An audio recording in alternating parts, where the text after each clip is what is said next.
And then suddenly I hired him as a researcher here in LA, and he was I found out he was much better than all the other people I was pointing at.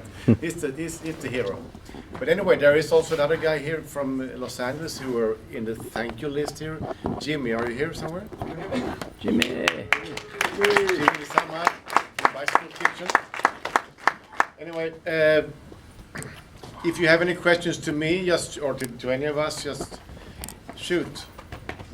If you wonder why I did the film or whatever, I don't know. Yes? So I was actually going to ask that question, like what inspired you to create this film and the bikes versus cars? Oh, you mean there's a microphone? There's a microphone. Look at that, look at that. This is a modern place. Oh my God. What inspired me to make the film? It's done. I got it. Okay, so what inspired me? Wow. Well, I'm always been interested in city planning, but I also come from a city where everybody bikes. So always when I've been traveling and working abroad, I always missed my bicycling. But suddenly I could see bikes coming up everywhere, and as I said, I talked to Dan about it when I was here in LA for other jobs. And so I thought maybe this is the moment to make this film now. And the backstory of my work is that I did a film called Bananas, and when it premiered here in LA, I got sued by Dole Food Company, which is like the biggest company on the planet. In the food business, it was not so pleasant. But then I did a follow-up film called Big Boys Gone Bananas, and that film is very much about what they did to stop the message from the banana workers, and of course also stop my film. So doing this film, I've understood that it was really important to also include the forces that don't want to change the world. And obviously you can see that the people who put all the publicity for cars, they don't want to change the world. The lobbyists that try to stop regulation, to have these people in the film too. So all of us, or those of you or us who want to change the world, it's kind of good to know who we are up against and how they work. That least was my ambition. Anyway, so that was a short answer. Any more? What do you think, Jimmy? Well, Jimmy Lizama here, and some of the folks might know I am the original cook of the Bicycle Kitchen. Started at the Eco Village over 10 years ago at a small apartment, in the kitchen of a small apartment at the Eco Village. And the thing that struck me as I was listening to a lot of the different folks looking at perspectives on how difficult it is to change the minds of the general populace that believes that the car is the way to go to the future, was that when I was at Kitchen there at the beginning, and it was only on Tuesday nights, I knew all the cyclists in the city. Like for a good year, if I was out on the bike, I was like, hey, I'll see you Tuesday, and that was just for a little bit. And so there was like this kind of like feeling that it was going to be very difficult to change the minds of even a fraction of 8 million people to think differently about what it was to engage in the city and how to engage with each other. Within 2 or 3 years of that, it was like the cyclists were coming out of the woodwork. I think there is a bike revolution going on now. And it was exponential. At first, it was 1 volunteer. Then by the next year, there was like 20 volunteers. At first, it was a ride with 8 people from Net Riders. 2 years later, it was like 2,000 people. And little by little, everything started to really change. And one of my biggest fears was that I would see somebody get killed or injured badly, and that would stop the movement. But quite the opposite happened. People started to see the real value of the human experience that the bicycle brings to the everyday. And beautifully, it kind of just catapulted into a lot more people. And for me, it's been such a successful movement to go from, hey, I'll see you Tuesday, all day long for 10 people on a bicycle, to 100,000 people biking on Venice Boulevard, to go to the beach from downtown only 2 years ago. That is an incredible thing. To happen in LA is even more incredible. So I feel like we should be very proud of what we've done, and I think we have a lot more work, because in 5 years it'd be cool to see this whole space filled with people who see how much better it is to be alive on a bicycle in LA. So. Dan, you've seen the film a few times now. Do you see any new details? I'm just more and more in love with this film every time. It's a great cast, yeah. It's a great film, and it really does bring together a lot of ideas, and I think people like Jimmy, who deserves a lot more credit than someone like me, actually, for building bike culture in LA. When I came to LA in the late '80s, I came to ride my bike more, but it was a mountain bike, and I became editor of Mountain Bike Magazine. And after about 5 or 6 years, I realized that putting a bike on the roof of a car and driving to the trail was really just having a six-wheeled car. And that wasn't right. And so I began to ride my bike to work and ride for commuting. And the more I did, the more I realized this is way better than driving any car. And it was people like Jimmy and the Bicycle Kitchen and Midnight Riders and this sort of critical mass of people. You'd suddenly see other bike riders, and it's true, you used to know everybody, and then you didn't, and it was a miraculous thing. But the city remained pretty hostile to bikes, and it still does in a lot of ways. I think somehow we have not yet convinced people that our lives are worth a couple of extra minutes in their commute. Somehow there's an equality in the mind of a lot of people that our right, which is we're trying to live and survive as bike riders, is somehow the same as their right to get to work 2 minutes faster. And I think that's really where we have to go in LA to make people understand, as Eileen says in the movie, that roads are for sharing. They don't belong to cars. And we have, the car era in LA is within my lifetime. It's only 50 years. And so the optimistic thing for me is I'd like to see that as a temporary thing, and that we move on to a place where the city is back to a more shared paradigm. Yeah. No, we've had cities for several thousand years, and the cities have always been, the streets has been a public space. But suddenly the last 50 years it's different. Crossing a street now is called jaywalking. It's like a stupid expression, isn't it? I mean, it's interesting. So, but what I see now, I mean, I see two trends, obviously. One trend is the bad one in the film, where you see more and more cars being sold, and that's actually happening right now. But the other trend is the good one, and that's what we are a part of, that more and more people are stepping out of the car, because it doesn't really deliver any longer. If it ever delivered, it doesn't deliver now anymore. And that's happening all over the world. And as the Professor Rolnik in Sao Paulo says, the traffic jam is the solution. The traffic jam tells everybody, okay, it's over. We can't use this machine any longer. We can't have just one person driving all this metal. So I think that is happening a lot. And when I started to film in Sao Paulo, and now we're talking about 2013, it's not so long ago, nobody of all the people I talked to and filmed thought that it could happen what happened in the end of the film. Mm-hmm. So in a very short time period. And now they have bike lanes on the big Paulista Avenue, and everybody criticized a lot, but it's now almost, it's so full of bikes every day. So it's really a very strong bike revolution also there, in a city which is it's big as LA. So I mean, if you can do it in Sao Paulo, you can do it also in LA. So I think there is hope, and I think we need to believe in that, and I see it happening in so many cities, and right now we live in kind of almost troubled times with a lot of wars and a lot of xenophobia around the planet. Last weekend we had 17 screenings of this film in Turkey, including Diyarbakir in Kurdistan, really close to this border of Syria. I mean, wherever. I mean, we had a lot of screenings in Mexico, in the narco war part of Mexico, but people are still on their bikes. So this movement is global and it's strong. Yeah, and again, going back a second to the idea of like losing one cyclist and the movement being over.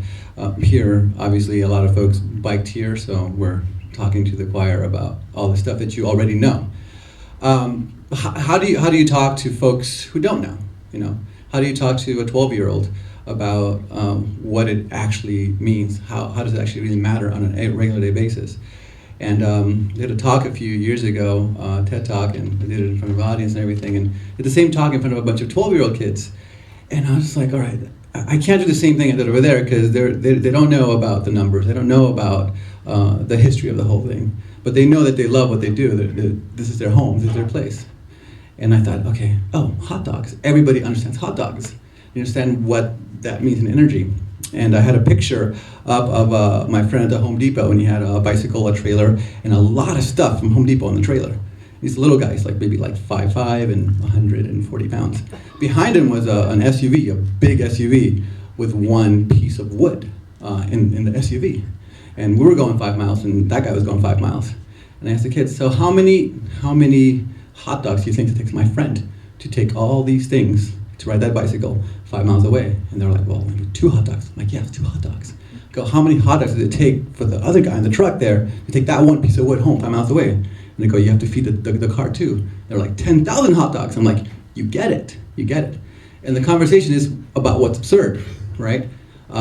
So when I speak to the folks who don't ride bicycles, who don't walk, who'd rather go 1 block to get some Chinese food, I go, so you want to be able to get to work not smelly, you want to be able to go get a gallon of milk somewhere, you want to do all these things and have this huge machine that takes all the resources all over the world to do that one thing, destroys your planet.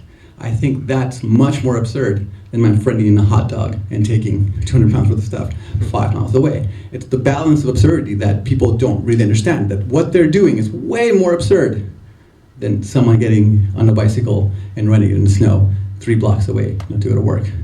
So. Any more questions? Yes. I came in, I didn't catch the whole beginning of the movie, but You can do the next screening too. I really enjoyed it, and I think it was great work. I just caught a pattern that it looks like there's a very big division between the people in political parties or in office and the ones that are actually bike riders. So do you guys, because this is a movement that the people that have grown in it are very fond and attracted to, and I would say there's starting to be a growth of a culture. I still see it as kind of like the cyclist versus whoever is in office, and it's definitely not a cyclist. So, I'm saying also because you can tell by also these people's physiques. So is there? It's obviously it's true if you can, read people's body. But anyway, what I'm saying is is there any initiative, or do you guys see any form of okay, instead of going to talk to somebody else who doesn't ride a bike, who is not familiar with what it's like to be on the road, do you guys see kind of hey, why don't we just put ourselves into office and start shaping the rules? Is there any form of actual active engagement, or are we always going to constantly have to go and talk to somebody else and ask them to change rules for us?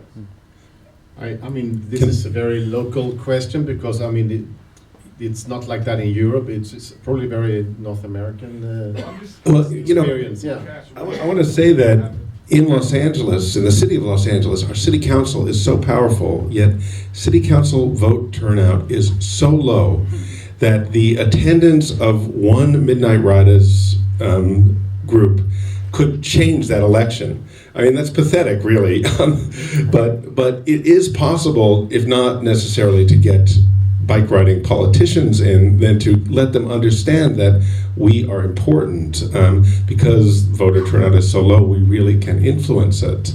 The other thing, I think, is you're right now. It's a little bit sad that we have to think that we need politicians to be cyclists, to accommodate cyclists.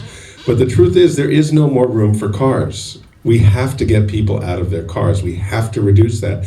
And I think anybody who thinks rationally, and that doesn't necessarily mean everyone in our city council right now, understands that. And everything we do has to be oriented towards reducing the number of cars. Right now, we're not even slowing the growth. It has to stop and reverse. And so I think in 20 or 30 years, that's really going to be understood. The question is whether we're going to learn it the easy way or the hard way. This week there is this climate meeting in Paris, and I guess also the mayor from Los Angeles is there, and many cities are there. So, and I think what is happening now is that London, Paris, New York, a lot of bigger cities are also understanding that they have to do something, not because they love bikes, but because of the space issue. The car, there is no more space for cars, so they have to do something, and I think this is now. They will also come back with new experiences, and that's the cool thing of the time we live in. That good stories travel really quick, and so I think there is actually hope, also for your politicians. But of course, the guy you have up there in your part of town is not really a good guy. I believe in him. And if there's anything that I learned from the kitchen, it was that politicians can be awesome. They're just politicians. That the people are actually the people who move the movement. You make the demand, and the politicians will follow the people if you have enough people doing it. And I think about places in LA that are not very represented through bicycling. And those resources, and it's so important to engage and inspire and keep on going, and to realize and really have the message very, very clear that it's not about bicycles. It was never about bicycles. It's about democracy. It's about choice. It's about the land that we live on and how we live on that land and how we respect it. And unfortunately, as Angelinos we know, and as the film shows.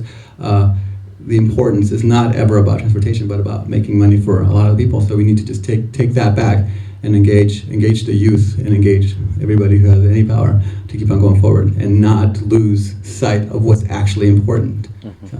And you can see in the film, I'm using LA with Dan's help, as the backdrop of the lobby, how a lobby-driven city planning looks. That's what is the global story coming out from LA, and that's kind of a sad story. But so it's kind of up to you to change that image. And actually, also in my city there is a bicycle kitchen, and of course it's inspiration coming from you guys.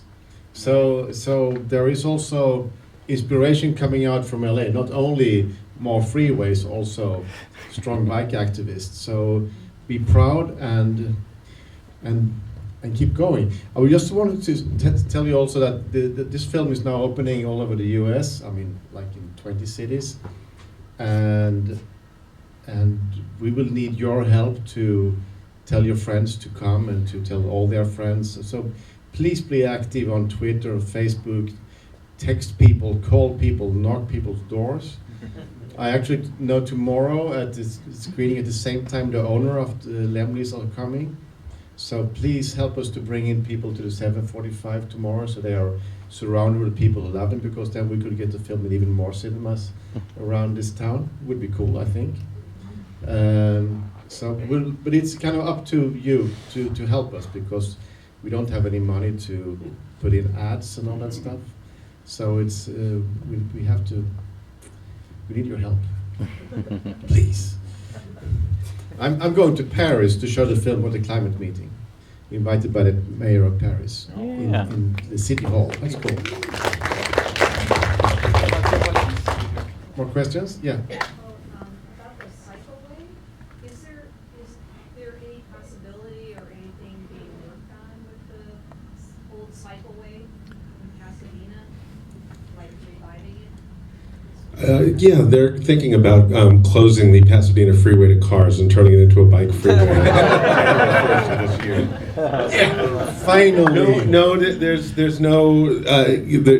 there's been talk about that, and actually there's going to be some expansion of bike lanes in Pasadena that are going to pay tribute to the cycleway, but it's not really a new cycleway. The bike lanes on Figueroa are just a few feet from that old right-of-way, or the proposed bike lanes on Figueroa. Yeah. We belong in traffic. I don't really. I love the idea of a bicycle freeway, but I'd rather see freeways open to bicycles than building them separately. I believe in separate bike lanes, so that's like a division. I mean, my kids been biking to school since they were quite small, and for them as a parent, I think it's a good thing with separated bike lanes. So don't listen too much to these old farts. Anyway, I think we have to leave because they have one more screening. But if you don't mind, we could go for a beer together. I mean, it's up to you. I wanted to also shamelessly plug a party coming up next Saturday at my shop Relampago Willery for a project of the Bicycle Kitchen called cyclist, where we're building cargo bikes in a youth program using recycled bicycles to get more cargo bikes in the city, so people in their families and grocery shoppers can look at other ways of getting around the city beside the car. And so please come on through, go to the Bicycle Kitchen website to see the details for the party, and if you can, come out party with us and bring the bike love like you guys always do. So, Cool. thanks. There's a bar across the street. I think we will go there for a beer. Thank you. Thank you.